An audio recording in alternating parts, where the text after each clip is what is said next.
If you ever purchased or sold a property, you know that there are all kinds of fees associated with buying and selling real estate. These fees can add up to thousands of dollars. So as an investor, whether you're wholesaling or fix and flipping, it's critical you know and understand what these fees are. So in today's video, I'm gonna break it down for you as well as share some tips on how to save money on these fees coming up.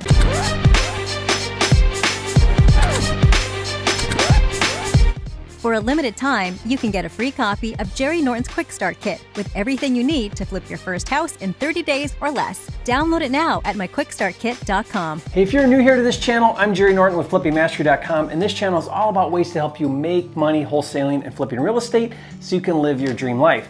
Be sure to subscribe and turn on the bell notifications so you don't miss new videos. Having flipped in the thousands now of properties during the past 15 years, I've seen my fair share of closing statements, and in almost every single case, prior to closing, both on the buy and sale side, when I receive the settlement or closing statement, there are fees that I should not be paying or are assessed incorrectly or can be negotiated down, and by so doing, I've been able to save thousands of dollars over the years, which I'll be showing you how to do as well, so keep watching.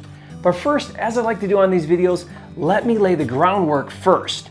Because real estate is governed at the state level, each state handles real estate transactions differently, and with each state, certain fees may or may not apply, and who is responsible for paying those fees between the buyer and the seller may also vary. So in this video, I'm gonna do my best to address all of these typical fees that you as a wholesaler and especially as a fix and flipper need to be aware of and who is typically responsible for paying them. But ultimately, it's your job to find out how it works in your state where you do deals. Keep in mind, regardless of who typically is responsible for paying specific fees between the buyer and the seller, remember the contract always supersedes your state's customary practices. So for example, as a wholesaler, it's common to put in your contract with a seller that the buyer will pay all closing fees as a benefit to the seller.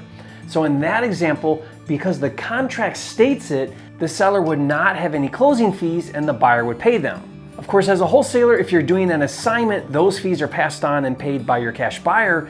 But if you're going to fix and flip the deal, you would incur those additional fees when you purchase the property. So not only do you need to learn what those fees are and who typically pays them between buyer and seller in your state, but you also need to pay close attention to what the contract says. In order for a real estate transaction to occur and ownership transfer from a seller to a buyer, there is a settlement or closing company involved. Now, depending on the state, this could be a title company, escrow company, or attorney. And for simplicity on this video, I'm going to refer to this as the closing company, and I'll refer to the person who handles the closing transaction as the closing agent. Now, the closing agent's job is to assess all of the fees when transferring ownership from a seller to a buyer, and just prior to the closing date, the closing agent will send both buyer and seller a closing statement outlining all of the fees to be paid at closing. Let's review them now, but first remember this rule when it comes to closing fees. Always question every single fee when you buy and sell. Never assume the assessed fees are correct or legit. If you don't know what it is, ask the closing agent to explain it to you. You'd be surprised how many fees you shouldn't be paying. All right, let's go through the most common closing fees. First is a title search and title insurance. There are actually two types of title insurance. The first is a homeowner's policy, which covers the buyer from losses due to past errors in property records, such as someone making a claim on ownership on the property or any other liens or encumbrances that may come forward from before the buyer purchased the property. Now, this fee typically ranges from $500 to $1,000, and depending on the state, is paid by either the buyer or the seller. The second type of title insurance is if the buyer has a lender, there will be a lender's title policy that is separate from the homeowner's policy that provides the same protection but exclusively to the lender. Now, this fee usually ranges from $400 to $800 and is typically paid by the buyer. Now, depending on the state, you may be subject to a deed or transfer tax. This fee is usually a fee based on the sale price or fair market value of the property, and again, the cost varies by state. For instance, in New York State, the deed transfer tax is equal to $2 for every $500 in sale price. That means a $250,000 sale will cost $1,000 in transfer tax. Now, the percentage rates can also fluctuate based on the value bracket of a home. For example, in New York State, there is an additional mansion tax, which is 1% of the total price for homes over $1 million. That means the transfer tax on a $1 million sale will be $10,000. Talk about taxing the rich. So who pays the transfer tax? In some states, the seller pays the fee, some states the buyer pays the fee, and in some states it's customary to split that fee between the buyer and the seller. But again, pay attention to what the contract says. Next, let's talk about prorated property taxes. One of the jobs of the closing agent is to figure out and reconcile property taxes. Basically what they do is from the date of closing, they take the total annual property taxes and they split them between the buyer and the seller based on the number of days owned by each party. So for example, if the total annual property taxes are $3,000 and the closing happened exactly at the 6-month mark in the year, the seller would be responsible for $1,500 and the buyer would be responsible for $1,500. Where prorated taxes gets tricky is in some states, taxes are paid going forward, and in some states, they're paid in arrears. So at closing, the seller could be getting reimbursed for taxes, or the buyer could be paying taxes going forward. At any rate, as a flipper, just know that from when you buy the property to when you sell the property, at the end of the day, you'll have paid the prorated amount based on the number of days you own the property. Okay, the next fee we'll discuss is the closing fee or the settlement fee. This is the fee that's paid to the closing company for handling the closing transaction. Now this fee usually is $400 to $500, but it could be higher, especially if you're in an attorney state. And typically both buyer and seller pay a closing fee. And this fee can also be negotiated, especially if you create a relationship with the closing company and you do repeat business. I've been able to get that fee cut in half, which adds up to thousands of dollars between purchase and sale closings over multiple deals. And even if you're wholesaling, it's wise to negotiate the closing fee down, especially if you're doing a double closing since you'll be paying the closing fee, and even if you're doing an assignment because it provides a benefit to your cash buyer. Okay, next let's talk about real estate agent fees. First is real estate commissions. Now commissions will only apply if you're dealing with on-market properties.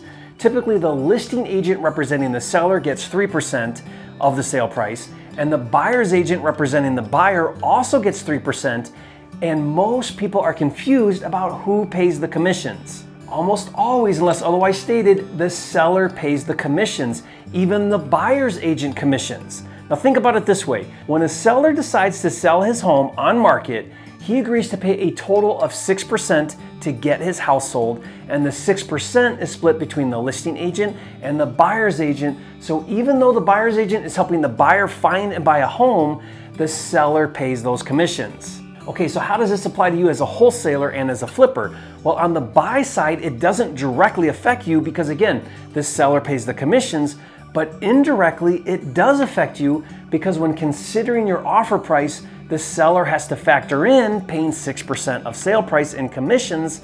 So as an investor when buying on-market properties, you can't really do anything about it, but it is a fee that you need to be aware of that will impact the seller's decision when accepting your offer.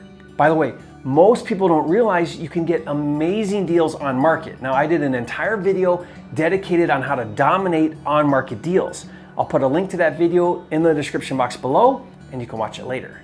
Now, here's where commissions does come into play big time. When you fix and flip and you've renovated the home and it's time to resell it to a retail buyer, you almost always will list it for sale with an agent, and now since you're the seller, you're responsible for paying the commissions. Now, I personally love using agents to sell my fix and flip properties, but I don't follow the traditional 3% to the listing agent and 3% to the buyer's agent. I actually pay the listing agent much less, and I pay the buyer's agent more. If you'd like to learn how I use agents to sell my flips, I'll put a link to a video in the description box below where I break it down in detail. Okay, moving along. Another real estate agent fee I want to mention is a broker fee. Now this is a fee that I want you to watch for. It can be anywhere from $295, $395, $495. It's low enough to not raise too much suspicion, and I've seen it called all kinds of different things. It's usually assessed to the buyer, but I've seen it as well for the seller, and it's unrelated to the commissions. When questioned, the way this fee is usually explained is that it's a documentation storage fee for the broker to keep the files for like 7 years. Now, most people don't question it and they just pay it. But if I ever see that fee on a closing statement, I demand to have it removed. Next, let's talk about loan fees. This would apply to you if you're using financing to purchase the property. Whatever type of financing you're using, it's important to ask upfront what all the fees are and get a detailed explanation. It's very common to find all kinds of different fees that you weren't expecting on a closing statement, and lenders have the most creative names for these fees, including origination fees, doc prep fees, legal fees, appraisal fees, application fees, and on and on. Now, when I use a hard money lender, I ask, aside from points and interest, what other fees do you charge? Then I ask about 5 more times, are there any other fees that I need to be aware of? Ask to get a breakdown of those fees in writing, and then when you receive the closing statement, question all of the fees and make sure that they were disclosed to you up front. Okay, next let's talk about an optional fee but common nonetheless, and that's a home warranty. Now, generally speaking, a home warranty is common for retail buyers, and it provides coverage usually for 1 year for things like the water heater going out or if the furnace goes out, etc. And it typically costs between $350 to $600 or so. Now, as a flipper, you won't buy a home warranty when you buy the property, but strategically when I resell my flips, I offer the new buyer to pay for and provide a home warranty. Now, I found that since the buyer knows that you just fixed up the home, this gives them peace of mind that they don't have to worry about anything not working or breaking. And trust me, it's worth $500 to pay that additional fee when you flip the house. The next fee also relates to flipping on the resale of the property, and that's seller concessions. Now, I could dedicate an entire video about this topic. In fact, maybe I will. Seller concession fees refer to money given from you, the seller, to the buyer at closing. Now, this could be to help the buyer pay for down payment or closing costs. For example, FHA will allow up to 3% in seller concessions from the seller to the buyer. Concessions could also pay for appliances or moving expenses. It could also be for additional repairs, maybe for things found on the inspection report. Now, seller concessions do have to be approved by the lender, but this can be strategic on your part as the seller. For example, let's say that a buyer is interested in my house for sale for $199,900, but they want appliances included. In that case, I'll tell the buyer to make me a full price offer and I'll give you a $3,000 seller concession so you can buy appliances. Now, if you think about it, a $200,000 offer with $3,000 in concessions is the same as a $197,000 offer with no concessions. Just factor the concessions into the deal. So those are some of the most common fees. If there's a closing fee that I missed, leave a comment and share it with me. But finally, let's take a minute and talk about how we budget for closing fees when flipping houses. As a fix and flipper, you'll pay closing fees when you buy and then again when you sell, as I outlined on this video. But most of the closing fees are on the sale side. And if you look at the industry standard fix and flip formula, we buy houses at 70% of after repair value, or ARV, less repairs. That means we're taking 30% right off of the top. Now, that 30% covers 3 things: profit of 15% of the ARV, carrying costs or cost of money of 6% of ARV, and then closing cost, which we just talked about, of 9% of ARV. That means for every fix and flip deal, we budget 9% of ARV to cover all of the fees I just talked about in this video. Now, if you don't budget correctly and factor in these closing fees, you'll be pretty disappointed at the end of your fix and flip deal when you do the math and realize how much you paid in closing fees that ate into your profit. And don't think you're off the hook if you're a wholesaler. Your cash buyer has to pay those fees too, which means he or she has to factor those fees into the deal, which means so do you as the wholesaler, so that you bring good deals to your cash buyers. Now, if you know me, you know that I have a tool to help keep track of your closing fees. It's just one of dozens of tools included in my FLIPSTER deal management system.